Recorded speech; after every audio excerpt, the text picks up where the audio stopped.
જોઈ રહ્યા છો સનાતન news network Junagadh. Reporter Reenaben Dave. અહેવાલ વલ્લભભાઈ પરમાર। જૂનાગઢ જિલ્લામાં પડતા ભારે વરસાદને કારણે ઘણા નીચાણવાળા વિસ્તારમાં પાણી ભરાઈ જતા પોલીસ અધિક્ષક શ્રી હર્ષદ મહેતા સાહેબ દ્વારા માણાવદર ટાઉન તથા વંથલી પોસ્ટે ના ટીમસ ગામ વિસ્તારમાં રૂબરૂ મુલાકાત લીધેલ, જેમાં જરૂરિયાત મુજબના વિસ્તારમાં પોલીસ બંદોબસ્ત રાખવામાં આવેલ છે અને જરૂરિયાતમંદ લોકોને મદદ કરવા પોલીસ અધિકારીને જરૂરી સૂચના આપેલ।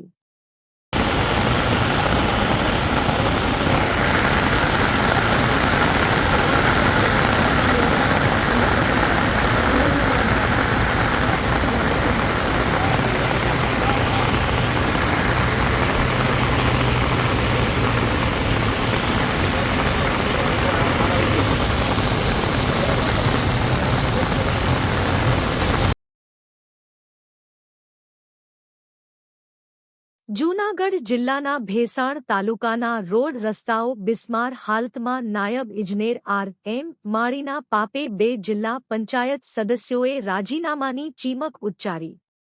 ભેસાણ તાલુકાના જુદા જુદા 42 ગામોને જોડતા રસ્તાઓ છેલ્લા 3 વર્ષથી બિસ્માર હાલતમાં છે। તંત્રને જુદા જુદા આગેવાનો અને પદાધિકારીઓ દ્વારા અનેક રજૂઆત કરવા છતાં ભ્રષ્ટાચારના કીચડમાં ડૂબેલા સંબંધિત વિભાગ આર.એન્ડ.બી. પંચાયતના અધિકારી ડે એન્જિનિયર આર.એમ. માળીના પેટનું પાણી પણ નથી હલતું અને ભેસાણ વાવડીથી ચૂડા રોડ મંજૂર થયેલો હોવા છતાં પણ અનેક રજૂઆતો કરવામાં આવી છે। આમ છતાં આ ભ્રષ્ટ અધિકારી ભેસાણ તાલુકા સાથે કિન્નાખોરી રાખે છે અને ભેસાણથી ખજૂરી, હડમતિયા, સાકરોલા, મોરવાડા, ધારી, ગુંડાળી, ગળત, રફાળિયા આ તમામ ગામોના રસ્તા છેલ્લા 3 વર્ષથી બિસ્માર હાલતમાં છે। આમ છતાં નવા બનાવવાની તો વાત દૂર રહી પણ રિકારપેટ કરવામાં પણ નથી આવતા। ચોમાસાની ઋતુમાં જ્યારે આ ગામોના લોકોને અને વિદ્યાર્થીઓને અને રોજ અપડાઉન કરતા લોકોને ખૂબ જ હાલાકીનો સામનો કરવો પડે છે અને દર્દીઓને જ્યારે ઇમરજન્સી સારવાર માટે જેતપુર અને જૂનાગઢ લઈ જવાના થતા હોય ત્યારે પરિસ્થિતિ કેવી થતી હશે તે આ ગામોના લોકોને જ ખબર છે।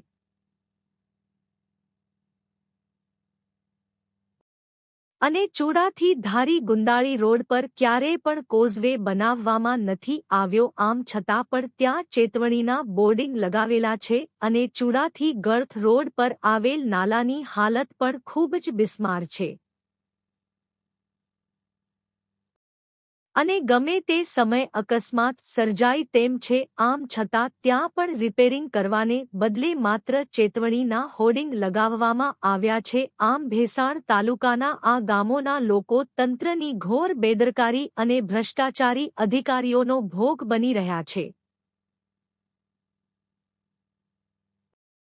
અને આ બાબતમાં અત્યારે જિલ્લા પંચાયતના સદસ્ય કુમારભાઈ બસિયા અને લાભુબેન ગુજરાતી દ્વારા ઉગ્ર રજૂઆત કરવામાં આવી છે કે જો 15 દિવસની અંદર આ બાબતનું કંઈ પણ નિવારણ નહીં આવે તો અમે રાજીનામું આપી દઈશું। આ બંને સદસ્યો સાથે વાત કરતા વધુમાં જાણવા મળ્યું હતું કે અમારા દ્વારા અનેક વખત રજૂઆત કરવામાં આવી છે અને અમુક રસ્તાઓના વર્ક ઓર્ડર પણ આવી ગયેલા છે। આમ છતાં કામ ચાલુ કરવામાં આવતું નથી। અમે જનતાના પ્રતિનિધિ છીએ અને જનતા અમને રજૂઆત કરે છે પણ આવા ભ્રષ્ટાચારી અધિકારીઓ અમારા તાલુકા સાથે કિનાખોરી રાખીને ભ્રષ્ટાચાર કરે છે અને ભોગ જનતા બને છે। માટે અમારા દ્વારા સી.એમ. સાહેબ સુધી રજૂઆત કરવામાં આવી છે